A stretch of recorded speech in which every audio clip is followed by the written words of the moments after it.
ഇതെൻ്റെ വീഡിയോന് താഴെ വന്നൊരു കമൻ്റാണ്. No bro Nasar is not real എന്ന് പറഞ്ഞിട്ട് ആ വീഡിയോ ഞാൻ പ്ലേ ചെയ്യുന്നുണ്ട്. ഈ വീഡിയോ എന്ന് പറയുമ്പോൾ ഞാൻ ഇൻസ്റ്റാഗ്രാമിൽ ഞാൻ ജിമ്മ് കളിക്കുന്നതും പാട്ട് പാടിയിട്ടിടുന്നതും അത് ഇതൊക്കെ സ്റ്റോറിയും സ്റ്റാറ്റസൊക്കെ ഇടുന്ന ഒരു വ്യക്തിയാണ്. അപ്പോൾ ഓരോ ദിവസം പിന്നെ ഞാൻ ആക്സിഡൻറ്റ് പറ്റിയിട്ട് വലിയൊരു ആക്സിഡൻ്റാണ് എനിക്ക് പറ്റിയത്. അതിൽ മരിച്ചില്ല, ആ ഒരു ഇതിക്ക് എത്തിയിട്ടുണ്ടായിന്.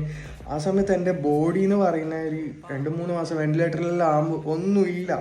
ആടക്ക് തന്നെ എന്താ പറയുക, ഫുള്ള് വീക്കായിട്ട് ആ ഒരു രീതിയിലെത്തി. പാട്ട് പാടിക്കൊണ്ട് ത്രോട്ട് എടുക്കോ ഒന്നും ചെയ്യാൻ പറ്റാതെ അങ്ങനെ മുണ്ടാണ്ട് വന്നിട്ട് സർജറി മൊത്തം കഴിഞ്ഞിട്ട് ആ ഒരു രീതിക്ക് പാട്ടിലേക്കും എനിക്ക് എഫക്റ്റായി. കളിച്ചോണ്ടേ ജിമ്മിൻ്റെ എൻ്റെ തടിക്കും എഫക്റ്റായി. സത്യം പറയാം എനിക്ക് തന്നെ ഒന്ന് തോന്നിപ്പോയി കണ്ണീരുള്ളതാണോ.